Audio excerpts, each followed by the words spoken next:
نحمده ونصلي على رسوله الكريم اما بعد فاعوذ بالله من الشيطان الرجيم بسم الله الرحمن الرحيم رب اشرح لي صدري ويسر لي امري واحلل عقدة من لساني يفقهوا قولي۔ سورۃ الانعام آیت نمبر 31 رکوع نمبر 4 یہاں سے شروع ہو رہا ہے۔ قد خسر الذين كذبوا بلقاء الله حتى إذا جاءتهم الساعة بغتة قالوا يا حسرتنا على ما فرطنا فيها وهم يحملون أوزارهم على ظهورهم ألا ساء ما يزرون۔ نقصان میں پڑ گئے وہ لوگ جنہوں نے اللہ سے اپنی ملاقات کی اطلاع کو جھوٹ قرار دیا۔ جب اچانک وہ گھڑی آ جائے گی تو یہی لوگ کہیں گے افسوس ہم سے اس معاملے میں کیسی کوتاہی ہوئی، اور ان کا حال یہ ہوگا کہ اپنی پیٹھوں پر اپنی گناہوں کا بوجھ لادے ہوئے ہوں گے۔ دیکھو کیسا برا بوجھ ہے جو کہ یہ اٹھا رہے ہیں۔ بات کی جا رہی ہے کافروں کی۔ کفر کے ساتھ تکذیب تو لازم اور ملزوم ہے۔ کفر کا مطلب ہے چھپانا، اور تکذیب کیا ہے؟ جھٹلا دینا، ایک سچی بات کو چھپا لینا، اس پر غلط فہمیوں کا یا بدگمانیوں کا یا شکوک شبہات کا پردہ ڈال دینا، اور ایک اسٹیبلشڈ ٹروتھ کو، ایک حقیقت کو، ایک سچائی کو جھٹلا دینا۔ تو کفر اور جھوٹ یہ تو ساتھ ساتھ چلنے والی چیزیں ہیں، اور ایمان اور سچ یہ ساتھ ساتھ چلنے والی چیزیں ہیں۔ بخاری اور مسلم میں نبی اکرم صلی اللہ علیہ وسلم کی حدیث موجود ہے۔ آپ نے فرمایا بے شک سچائی نیکی کی طرف رہنمائی کرتی ہے، اور بے شک نیکی جنت کی راہ دکھاتی ہے، اور آدمی سچائی سے زندگی گزارتا رہتا ہے حتیٰ کہ اللہ کے پاس صدیق لکھ لیا جاتا ہے۔ تو یہ مومن کی شان ہے نا جو بتائی گئی کہ مومن چھوٹی سی چھوٹی چیز میں بھی جھوٹ نہیں بولتا، معمولی چیزوں میں بھی اس کی عادت ہی چونکہ ہوتی ہے سچ بولنے کی، ہر موقع پہ سچ ہی بولتا ہے، اور چھوٹی چھوٹی باتوں میں بھی سچ بولتے بولتے یہاں تک کہ وہ اللہ کے ہاں صدیقوں میں اس کا شمار ہونے لگ جاتا ہے، اس کو صدیق لکھ لیا جاتا ہے وہاں پر، یعنی کہ ہر معاملے میں ہر وقت سچ بولنے والا۔ اتنا بڑا آنر سچ بولنے پر دے دیا گیا کہ نام صدیقوں میں لکھ لیا گیا۔ تو جو چھوٹی چھوٹی باتوں میں جھوٹ نہیں بولے گا، بھلا بڑی بڑی باتوں میں کیسے دھوکہ دے گا، کیسے جھوٹ بولے گا؟ اور آپ دیکھیں سچ بولنا بھی عادت ہوتی ہے۔ ایک دفعہ سچ بولنے کی عادت پڑ جائے جھوٹ بول نہیں سکتا انسان۔ لاکھ آپ پلان بنا لیں کہ میرے لیے فلاں چیز یوں مشکل ہے، یوں دقت ہے، چلو یوں ذرا سی ہم بات بنا دیں، کوئی بہانہ بنا کے کوئی جھوٹ بول کے اپنی جان بچا لیں، جب موقع آتا ہے زبان سے جھوٹ نکلتا ہی نہیں، اس لیے کہ عادت نہیں ہوتی۔ زبان جو ہے وہ جھوٹ کا بوجھ اٹھانے سے صاف انکار کر دیتی ہے۔ تو اللہ کو سچ بولنا بہت پسند ہے۔ پھر حدیث میں آگے فرمایا اور بے شک جھوٹ نافرمانی کی طرف لے جاتا ہے، اور یقیناً نافرمانی جہنم کی طرف رہنمائی کرتی ہے، اور بے شک آدمی جھوٹ بولتا رہتا ہے یہاں تک کہ اللہ کے ہاں کذاب لکھ دیا جاتا ہے، انتہائی جھوٹا۔ جیسے کہ سچ عادت ہے اس طرح جھوٹ بھی عادت ہے۔ کچھ لوگوں کو ایسی عادت ہوتی ہے کمپلسو لائرز، چھوٹی چھوٹی باتوں میں جھوٹ بولتے ہیں، چھوٹی چھوٹی باتوں میں بہانے بناتے ہیں، ایکسکیوزز پیش کرتے ہیں۔ تو جو چھوٹی چھوٹی باتوں میں جھوٹ بولے گا تو ظاہر ہے وہ بڑی بڑی باتوں میں بھی جھوٹ ہی بولے گا۔ اتنی بڑی حقیقت کو، یونیورسل ٹروتھ کو انہوں نے جھٹلا دیا۔ تو ذکر کیا گیا جھوٹ بولنے والوں کا، اور کس چیز کو جھٹلایا؟ بلقاء اللہ، اللہ سے ملاقات کو جھٹلا دیا۔ جب اللہ کی کوئی بات کبھی نہ مانی، اللہ ان کو اچھا نہ لگا، اللہ کی بات کبھی سننے کا دل نہ چاہا دنیا میں، تو جس کی بات سننے کا دل نہیں چاہتا اس سے ملاقات کرنے کا کیوں دل چاہے گا؟ چونکہ ان کا دل نہیں چاہتا، کیونکہ ان کو تیاری جو ہے بہت بھاری پڑ رہی ہے اللہ سے ملاقات کی، تو انہوں نے انکار ہی کر دیا ملاقات کا۔ اس لیے کہ انسان جب کسی سے ملنے جاتا ہے تو اس کی شایان شان تیاری بھی تو کرتا ہے، اور تیاری کرنا شوق کی دلیل ہے، محبت کی دلیل ہے۔ شوق سے ملنا کسی سے، محبت سے ملنا، اس کی تیاری ہی کچھ اور ہوتی ہے۔ ایک ہوتا ہے مارے باندھے کا ملنا، مصیبت کا ملنا، وہ بھی ملنا ہوتا ہے انسان کو، لیکن جس ہستی سے محبت ہوتی ہے، جس ہستی سے امید ہوتی ہے انسان کو کچھ ملنے کی، جس سے ملنے کا شوق ہوتا ہے، اس کی تیاری بالکل مختلف قسم کی ہوتی ہے۔ بڑی چاہت کے ساتھ، بڑے شوق کے ساتھ، بڑی خوبصورتی کے ساتھ انسان تیاری کرتا ہے۔ تو مومن تو لمحہ لمحہ اپنے آپ کو پریپیئر کر رہا ہوتا ہے اپنے رب سے ملاقات کے لیے۔ اور اللہ کیا دیکھے گا جب اللہ سے انشاءاللہ ہم ملیں گے؟ دنیا میں تو ہم کسی سے ملنے جاتے ہیں تو اپنے لباس پہ توجہ دیتے ہیں، حال حلیے پہ، اپنی اسپیچ پہ توجہ دیتے ہیں۔ اللہ سے ملاقات کریں گے، اللہ کیا دیکھے گا؟ اعمال دیکھے گا، اخلاق دیکھے گا، معاملات دیکھے گا، عبادات دیکھے گا۔ تو مومن تو اپنے آپ کو ہر وقت سجاتا ہے، ہر وقت اپنی تیاری کرتا رہتا ہے کہ مجھے اپنے رب سے ملاقات کرنی ہے، اس لیے کہ اس کو محبت ہے نا۔ والذین آمنوا اشد حبا للہ، جو ایمان والے ہیں وہ تو اللہ کی محبت میں شدید ہوتے ہیں۔ لیکن جن کو اللہ سے محبت نہیں، اللہ کی اطاعت کا ان کے اندر شوق نہیں، ان کو ویسٹ آف ٹائم لگتا ہے اللہ سے ملاقات کی تیاری کرنا۔ وہ کہتے ہیں لو اتنی ساری خواہشات کے اوپر، اتنے سارے فن انٹرٹینمنٹ کے اوپر ہمیں پابندی لگانی پڑے اگر ہم اس تیاری کے اندر لگ گئے، اس لیے کہ اللہ سے تیاری یہ تو بڑا سیریس بزنس ہے نا۔ اللہ سے تیاری یہ تو بڑا فل ٹائم کام ہے، پارٹ ٹائم نہیں ہوتی یہ چیز، لائف ٹائم تیاری رہتی ہے مومن کی اللہ سے ملاقات کی تیاری کرنا، اور اس کے لیے پہ بہت سے لخ کاموں کو چھوڑنا پڑتا ہے، بہت سے گناہوں کو چھوڑنا ہوتا ہے، خواہشات پر پابندی لگانی ہوتی ہے کہ ابھی خواہشات کو رہنے دیتے ہیں، انشاءاللہ اپنے رب سے ملاقات کریں گے نا تو پھر وہاں ہم ساری خواہشات پوری کر لیں گے۔ وہ پوسٹ پون کر دیتے ہیں کچھ اپنی خواہشات، ڈیلیڈ گریٹیفیکیشن کرنے والے لوگ۔ اب یہ جو کافر ہیں ان سے ڈیلیڈ گریٹیفیکیشن نہیں ہوتی، یہ اپنی خواہشات کو چھوڑ نہیں سکتے، انہیں تو ہر چیز ابھی پوری کرنی ہے، اور اس میں مصروف اتنا ہو گئے کہ اللہ سے ملاقات کی تیاری کا وقت نہ ملا تو بجائے کہ اپنی غلطی کو مانیں، ایڈمٹ کریں کہ ہاں ہم سے کوتاہی ہو رہی ہے، ہمیں یہ کام کرنا چاہیے ہے اور ہم یہ کام نہیں کر رہے، طریقہ کیا نکالا؟ جھٹلائی دیا، کہتے ہیں کوئی نہیں ملاقات ہوگی اللہ سے، بیکار کی باتیں ہیں، پرانے زمانے کی دقیانوسی باتیں ہیں، ایسی ڈھکوسلے ہیں، خامخواہ یہ ملا ڈراتے رہتے ہیں کہ قیامت آئے گی، قیامت آئے گی اور اللہ حساب لے گا اور اللہ سے ملنا ہوگا۔ تو انہوں نے اللہ سے ملاقات کو جھٹلایا اور اپنی خواہشات کے پیچھے چل پڑے۔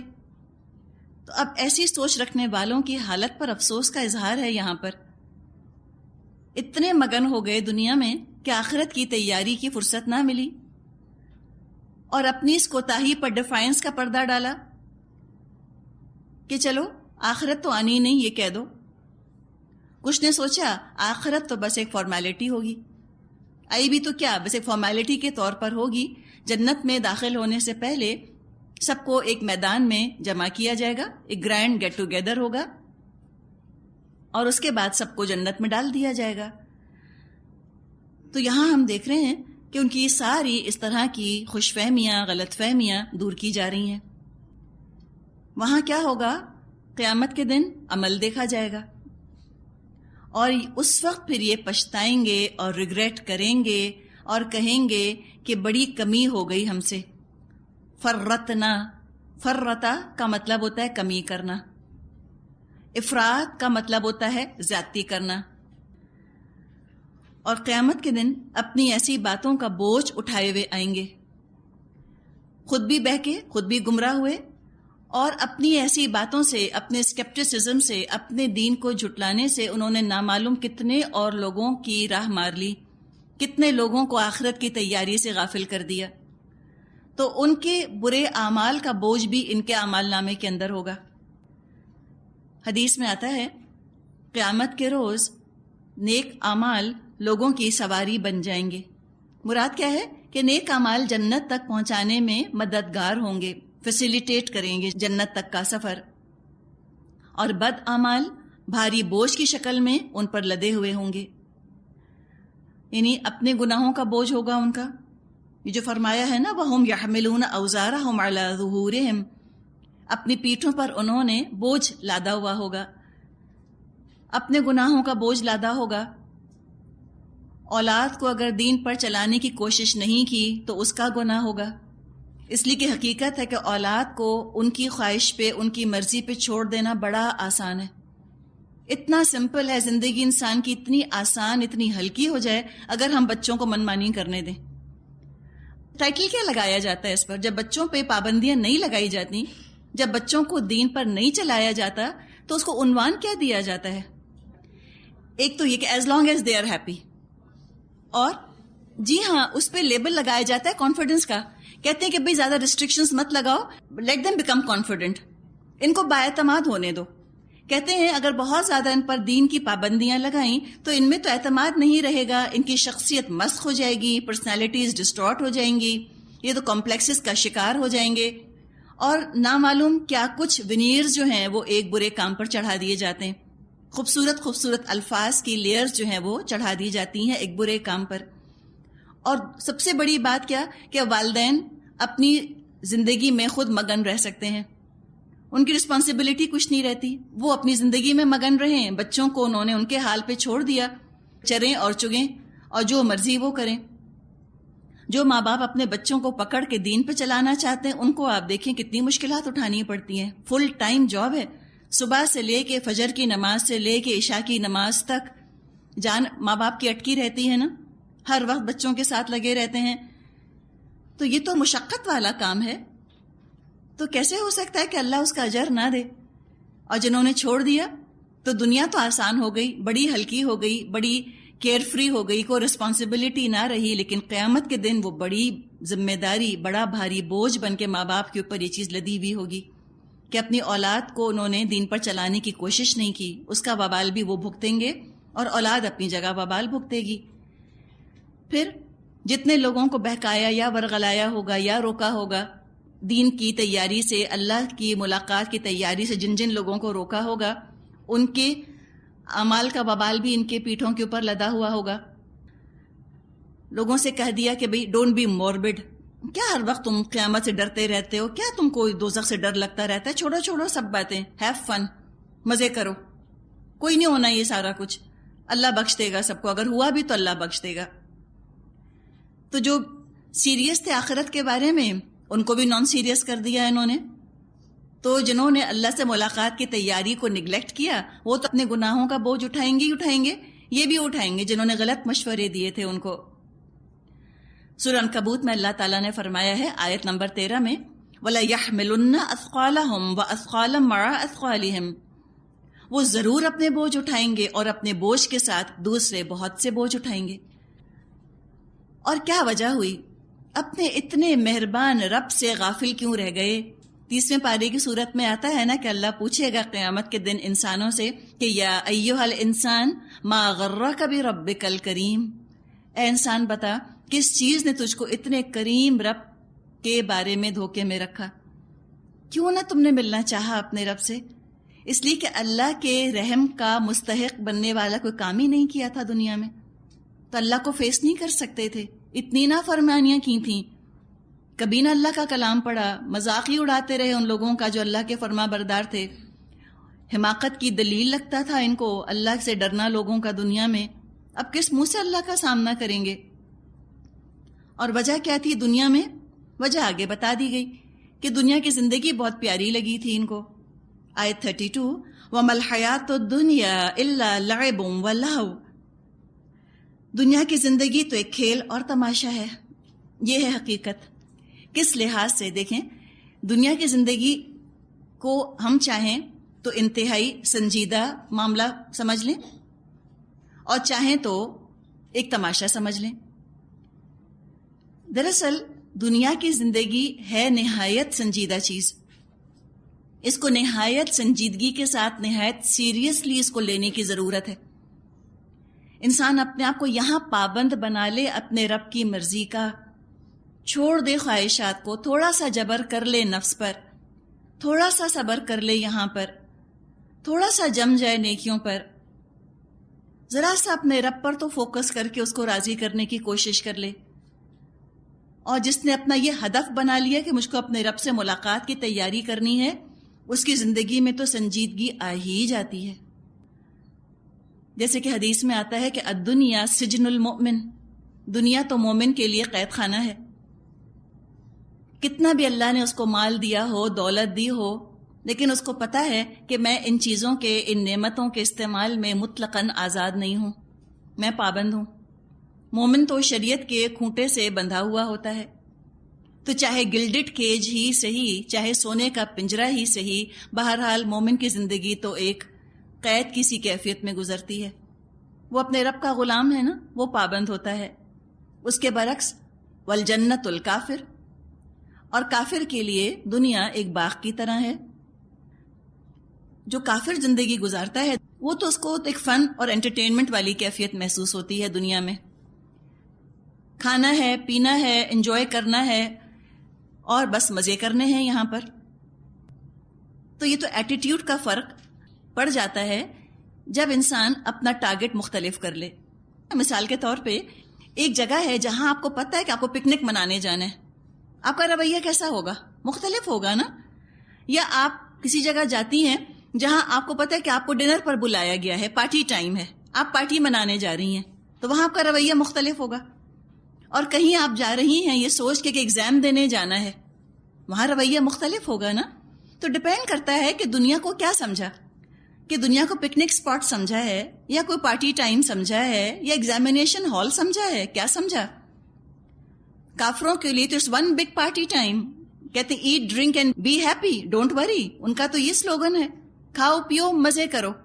You only live once, you are only young once, ان کے یہ سلوگنز ہوتے ہیں. اور مومن کہتا ہے نہیں، مزہ کرنے کی جگہ یہ نہیں ہے، یہ تو میرا امتحان کا کمرہ ہے، یہ تو ایگزامینیشن ہال ہے، یہاں تو انتہائی سنجیدگی کے ساتھ مجھے عمل کرنے کی ضرورت ہے. اور مومن کا پارٹی ٹائم وہ تو انشاءاللہ تعالی جنت میں آئے گا. اور آخرت کے مقابلے میں اگر دیکھا جائے، جو یہاں بات کی جا رہی ہے وَمَا الْحَيَاةُ الدُّنْيَا إِلَّا لَعِبٌ وَلَهْوٌ، یہ دراصل کمپیریزن کس سے ہے؟ آخرت کی زندگی سے. کہ آخرت کی زندگی کے مقابلے میں یہ دنیا ایسی ہے جیسے کہ کھیل تماشا، فلیٹنگ ٹائم ہے. وَالْعَصْرِ، قسم ہے تیزی سے گزرتے ہوئے زمانے کی، یہ بہت کم مدت ہے جو تم یہاں رہو گے. آخرت سے مقابلے میں دراصل اس کو لعب و لہو کہا جا رہا ہے. دنیا کی زندگی کو گزارنے کے انداز میں نہیں کہا جا رہا کہ تم دنیا یوں گزارو جیسے کہ کھیل تماشے میں کوئی انسان مصروف ہو جائے. تو فرمایا یہ تو لعب و لہو ہے، ایک کھیل اور تماشا ہے. جیسے اپنی زندگی میں انسان زیادہ تر تو مصروف ہوتا ہے اور تھوڑا سا وقت انٹرٹینمنٹ کے لیے نکالتا ہے، کسی کھیل تماشے کو دیکھنے کے لیے نکالتا ہے. تو اسی طرح آخرت کے مقابلے میں یہ دنیا ایسا ہی ہے جیسے کہ کوئی چھوٹا موٹا کھیل تماشا. جو کچھ یہاں تمہیں نظر آ رہا ہے وہ حقیقت نہیں ہے، اصل میں تو حقیقت ظاہر ہوگی قیامت کے دن. فرمایا وَلَلدَّارُ الْآخِرَةُ خَيْرٌ لِّلَّذِينَ يَتَّقُونَ أَفَلَا تَعْقِلُونَ، حقیقت میں آخرت ہی کا مقام ان لوگوں کے لیے بہتر ہے جو کہ ضیاءکاری سے بچنا چاہتے ہیں. پھر کیا تم لوگ عقل سے کام نہ لوگے؟ یعنی آخرت آنے سے پہلے اللہ تعالیٰ دنیا کی حقیقت واضح فرما رہا ہے کہ آخرت کے مقابلے میں اس دنیا کی حیثیت اتنی ہے جیسے سمندر میں کوئی انگلی ڈبو کر نکال لے. یہ حدیث کا مضمون ہے جو آپ کے سامنے بیان کیا گیا. اور جتنا پانی انگلی پر لگ گیا وہ دنیا ہے، اور جو سمندر ہے وہ آخرت ہے. ابھی تو دنیا کیا لگتی ہے؟ لگتا ہے کہ بس چلے چلی جا رہی ہے نا، ہمیشہ ہمیشہ کی زندگی ہے. اور جتنی زیادہ زندگی مشکل ہوتی ہے اتنی لمبی لگتی ہے. جتنا اچھا وقت گزرتا ہے اتنا لگتا ہے زندگی تیزی کے ساتھ گزر گئی. تو چاہے سلو گزرتی ہوئی لگے، چاہے تیز گزرتی ہوئی لگے، چاہے آہستہ گزرتی ہوئی لگے، بہرحال آخرت کے مقابلے میں کیا اس کی حیثیت ہے؟ جیسے کسی نے سمندر کے اندر انگلی ڈبائی اور نکال لی، تو جو پانی انگلی پر لگ گیا وہ دنیا ہے، اور جو سمندر ہے وہ آخرت ہے. دوسرے جو لعب و لہو کی بات کی گئی اس کو یوں سمجھیں کہ دنیا کے بارے میں آتا ہے نا قرآن میں کہ وَمَا الْحَيَاةُ الدُّنْيَا إِلَّا مَتَاعُ الْغُرُورِ، کہ کچھ نہیں دنیا کی زندگی مگر دھوکے کا سامان. لعب اور لہو یہ بھی دھوکہ ہی ہے نا، ایک طرح سے میک بلیو ہے نا. ڈرامے کیا ہوتے ہیں؟ میک بلیو ہے.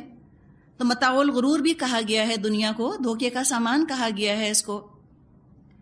جس طرح کوئی ڈرامہ اگر ہو رہا ہوتا ہے، اس میں جو لوگ کام کر رہے ہوتے ہیں ان کی اصل حقیقت تو کسی کو پتہ نہیں چلتی کہ اصل میں یہ کیا ہے۔ بالکل اسی طرح دنیا بھی سمجھے کہ ایک سٹیج کی طرح ہے۔ کس نے کہا ہے؟ کسی شاعر نے کہا ہے نا کہ شیکسپیئر نے کہا ہے کہ this world is but a stage, ہے نا؟ یہی بات ہے بالکل۔ غالب نے بھی کہا ہوتا ہے شب و روز تماشا میرے آگے، بازیچہ اطفال ہے دنیا میرے آگے، ہوتا ہے شب و روز تماشا میرے آگے۔ تو یہ تماشے کی طرح ہی ہے، دنیا ایک سٹیج کی طرح ہی ہے۔ سب لوگ اللہ کی طرف سے دیے گئے رول ادا کر رہے ہیں۔ یوں سمجھیں کہ میں اور آپ ہم اپنا اپنا ایک کردار ادا کر رہے ہیں۔ کوئی عورت بن کے عورت کا کردار ادا کر رہا ہے، کوئی انسان، کوئی مرد بن کے مرد کا کردار ادا کر رہا ہے۔ عورت اور مرد کی اپنی جگہ تقسیم ہے، ان کے اندر پھر مختلف طبقاتی تقسیم ہے۔ کوئی بادشاہ ہے، کوئی فقیر ہے۔ اللہ نے کسی کو فقیر کا رول دے دیا، اللہ نے کسی کو بادشاہ کا رول دے دیا۔ جیسے کاسٹیوم پارٹیز ہوتی ہیں، اگر کسی کاسٹیوم پارٹی میں یا کسی ڈرامے میں کسی شخص نے بادشاہ کا لباس پہنا ہے تو کیا وہ سچ مچ کا بادشاہ بن گیا؟ سچ مچ کا بادشاہ تو نہیں بنا۔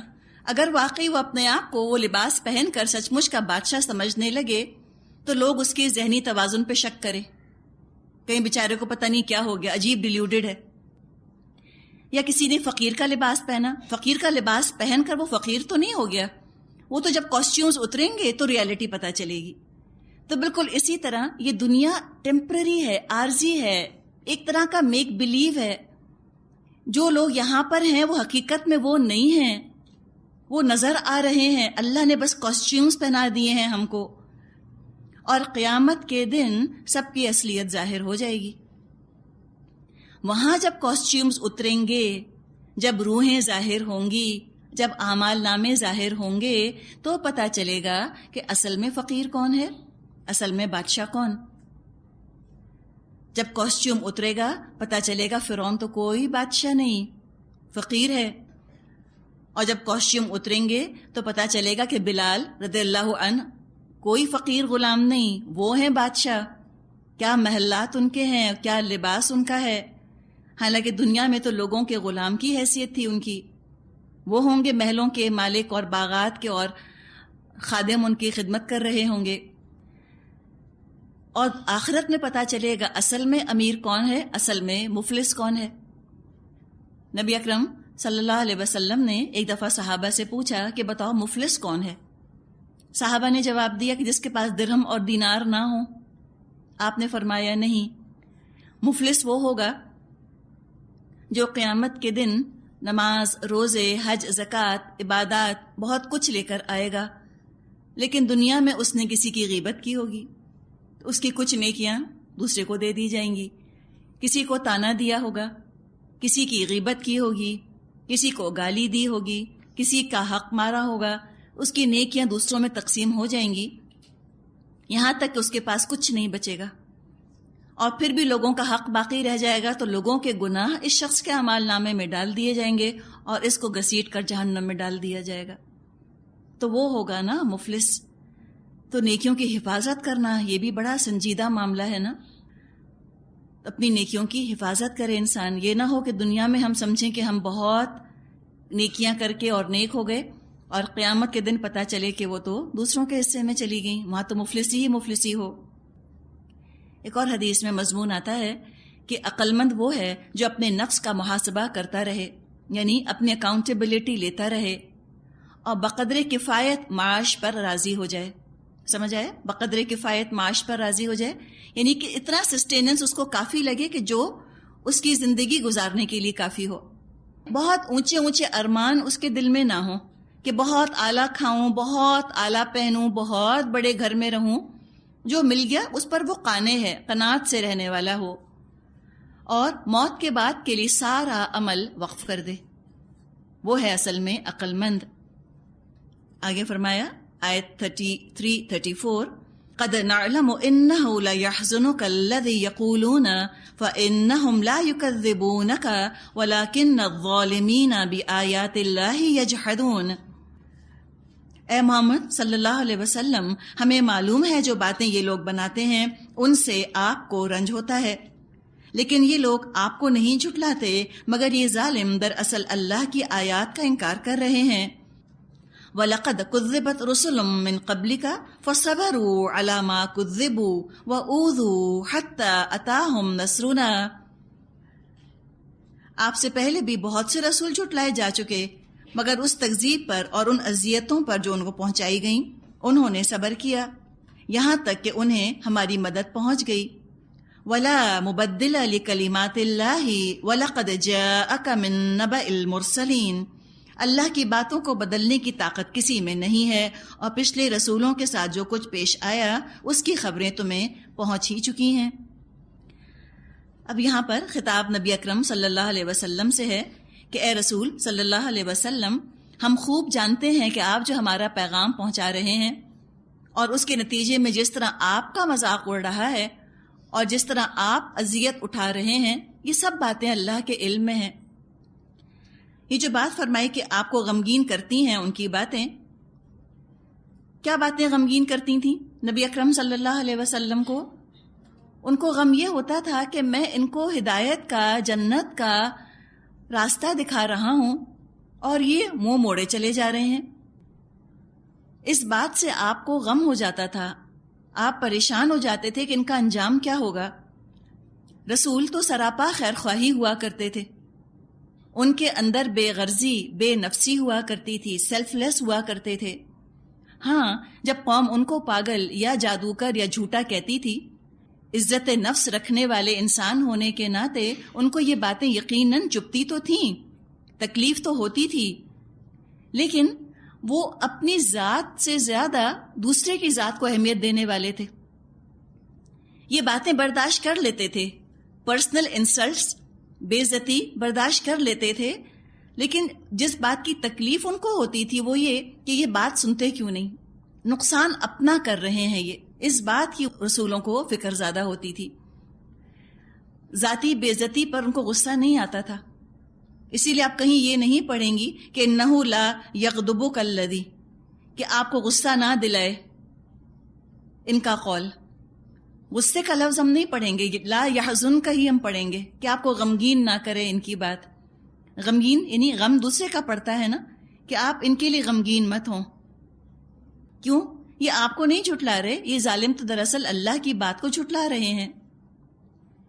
رسول کوئی اپنا ذاتی پیغام تو پہنچا نہیں رہے ہوتے.